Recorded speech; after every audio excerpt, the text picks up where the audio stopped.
अब देखो, अभी तुमने कई सारे मुकेश खन्ना जी की स्टेटमेंट सुनी होगी, कई सारे कुछ भी स्टेटमेंट्स उन्होंने रिसेंटली दिए हैं, जैसे कि पद्म श्री से भी ऊपर शक्तिमान है। पद्म श्री आप ले लीजिए मेरे बिहाफ से, मुझे कोई शौक नहीं है पद्म श्री लेने का। मेरा नाम शक्तिमान पद्म श्री के भी बहुत ऊपर है। या फिर उनकी जनरल बातों से ही एक सुपीरियोरिटी कॉम्प्लेक्स, नार्सिसिस्ट बिहेवियर, ये सब का पता चलता है, एक डिल्यूजनल होने वाली फीलिंग आती है। लेकिन मैं इन चीजों पे बात नहीं करूंगा, ऑलरेडी सब जानते ही हैं कि शक्तिमान के कैरेक्टर को लेकर मुकेश खन्ना जी कितने ज्यादा पॉजिटिव हैं, और जब यही पॉजिटिवनेस उनके वर्ड से बाहर आती है तो भाई सही में बिल्कुल सुनने में अच्छा नहीं लगता। लेकिन ये सब जो कुछ भी हो रहा है उसमें शक्तिमान का फ्यूचर खतरे में है, और आज हम लोग इसी फ्यूचर की बात करेंगे।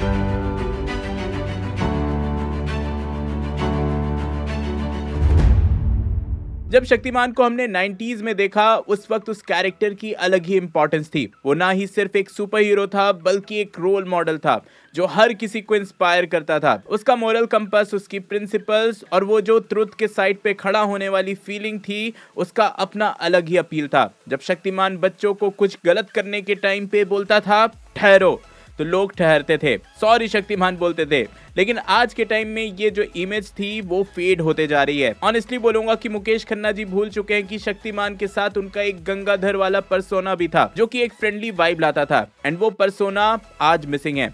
शक्तिमान जहां सीखने सिखाने की बात करता था, गंगाधर उन सबको लाइट हार्टेड बनाता था, और वो फन एलिमेंट मुकेश खन्ना जी की पर्सनैलिटी से गायब ही हो गई है। सही बोलूंगा कि अभी जो कुछ भी हो रहा है, जैसी नेगेटिविटी इस कैरेक्टर के अराउंड आ चुकी है, शक्तिमान से ज्यादा गंगाधर की जरूरत थी। आई गेस उसमें सुपीरियरिटी कॉम्प्लेक्स तो नहीं थी। आज अगर शक्तिमान का फ्यूचर देखा जाए तो भाई सबसे पहली बात तो ये है कि वो एक पूरे जनरेशन का हीरो था, जो अब तक एक ही एक्टर से जुड़ा हुआ है, मुकेश खन्ना जी से। पर जब उनकी स्टेटमेंट्स अब इतनी एक्सट्रीम हो रही हैं, तो एक नया ऑडियंस जो उन्हें सिर्फ एक पुराना शो या एक पुराने आइकन के रूप में जानता है, वो कैसे रिएक्ट करेगा। इवन 90s के जो किड्स थे उनको ही ले लो, वो कैसे रिएक्ट करेंगे। अभी जो कुछ भी हो रहा है इस कैरेक्टर को लेकर, उससे इवन हम लोग जिन्होंने शक्तिमान का पीक टाइम देखा है, वो टाइम जिया है, इवन उनके लिए भी वो नॉस्टैल्जिया रुइन हो रही है। और 90s किड्स के लिए नॉस्टैल्जिया अभी कितना इंपॉर्टेंट है हम सब जानते हैं। मुकेश खन्ना जी के जो रीसेंट स्टेटमेंट्स आए हैं, उन्होंने शक्तिमान को खुद से इतना स्ट्रांगली जोड़ा है कि लगता है वो खुद को शक्तिमान का असली अवतार समझने लगे हैं। उन्होंने जो बोला कि भाई पद्म श्री से ऊपर शक्तिमान है,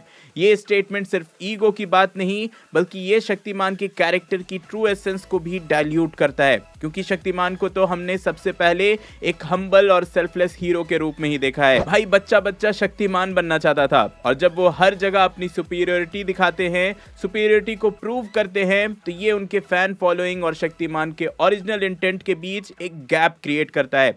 शक्तिमान के टक्कर का कोई नहीं है, शक्तिमान आयरन मैन से बड़ा है, शक्तिमान मार्वल को टक्कर दे सकता है। ऐसे कई सारे उनके स्टेटमेंट्स हैं जो कि शक्तिमान की आइडियोलॉजी से कंप्लीटली ऑपोजिट है एंड होमलैंडर की याद दिलाते हैं।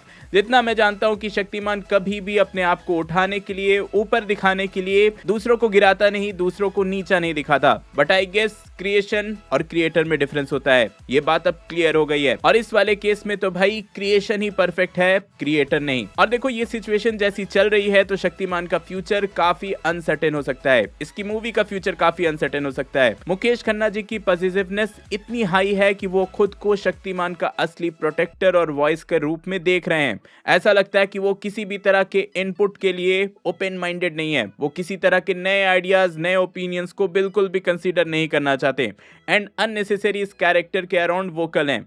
इशू ये हो जाता है कि यार इस कैरेक्टर के अराउंड जो भी रूमर्स आते हैं वो अपना स्टेटमेंट्स देते ही चले जाते हैं, एंड वो स्टेटमेंट्स इस कैरेक्टर का एक बैड पीआर करके चली जाती है, जो कि शक्तिमान के आईपी के लिए बिल्कुल भी सही नहीं है। और नेगेटिव पीआर की बात हो ही रही है, तो भाई सबसे मेजर नेगेटिव पीआर मानूंगा मैं कि इसका 3 साल पुराना अनाउंसमेंट वीडियो ही था।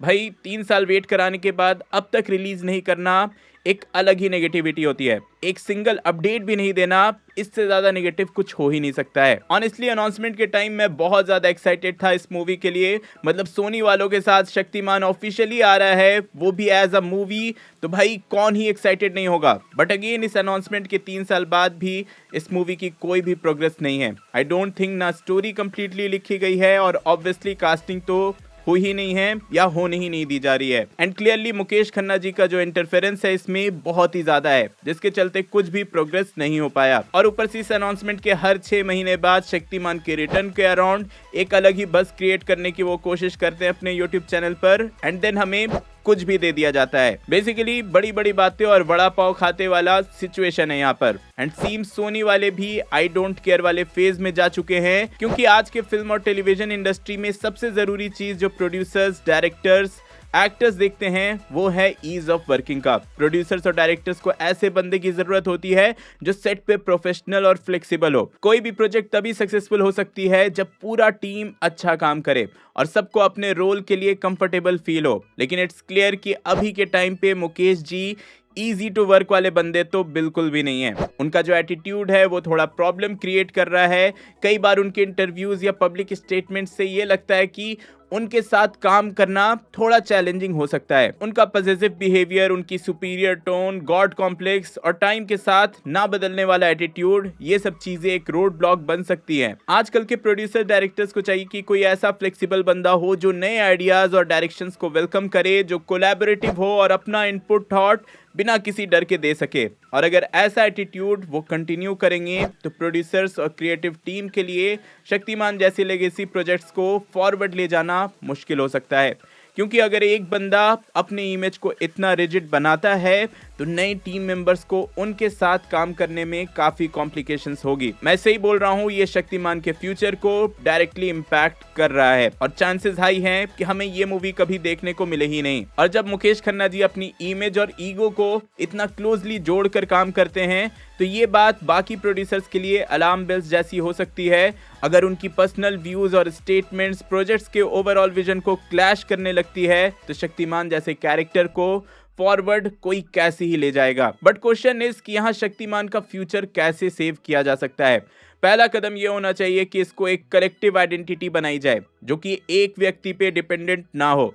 ये जो पॉजिटिवनेस का एलिमेंट है उससे हट के शक्तिमान को एक लार्जर देन लाइफ सिंबल बनाया जाए, जिसमें ना सिर्फ मुकेश खन्ना बल्कि दूसरे क्रिएटिव माइंड्स भी जुड़े। मतलब एक अच्छी प्रॉपर टीम इसके अराउंड हो। अगर हम फ्यूचर के लिए शक्तिमान को एक मॉडर्न टच देना चाहते हैं तो जरूरी है कि उनके वैल्यूज को फ्रेश और रेलेवेंट तरीके से दिखाया जाए, जो नए टाइम और नए जनरेशन के साथ कनेक्ट कर सके। साथ ही शक्तिमान की जो ओरिजिनल आइडियोलॉजीज भी हैं उसको भी छेड़छाड़ नहीं किया जाए। भाई शक्तिमान का मैसेज और उनका एथिक्स ही तब तक अलाइव रहेंगे जब तक उनका असली एसेंस, उनकी ह्यूमिलिटी और करेज सारे मीडियम्स में कंसिस्टेंट रहेंगे, एक जैसे रहेंगे। एंड मेरे अकॉर्डिंग सबसे मेजर इंप्रूवमेंट चाहिए मुकेश खन्ना जी को। वो अपने हर एक वर्ड्स पे सेंसिटिव होकर बात करें, किसी भी एक्टर डायरेक्टर के लिए कोई भी स्टेटमेंट्स ना दें, शक्तिमान के अराउंड रूमर्स को इग्नोर करें और पब्लिकली इस कैरेक्टर के अराउंड वही बात रखें जो कि ऑफिशियली कंफर्म हो चुकी है। साथ ही अगर कभी शक्तिमान की मूवी बनती है तो उस मूवी को इस वे में डिजाइन किया जाए कि मुकेश खन्ना जी की शक्तिमान का टाइटल, शक्तिमान का टॉर्च, उनका मशाल किसी नए एक्टर में, किसी नए कैरेक्टर में ट्रांसफर किया जाए और इस पॉइंट से शक्तिमान से मुकेश खन्ना जी मूव ऑन कर जाएं। तो हाँ, ये था मेरा शक्तिमान के करंट सिचुएशन पे पूरा थॉट। आई होप आप एग्री करते होगे एंड चाहते हो तो अपने कुछ पॉइंट्स भी कमेंट में बता सकते हो।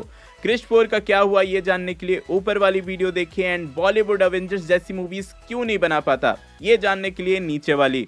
मैं जल्दी और नई वीडियो लेकर आऊंगा। टिल देन बी देसी बी नर्ड।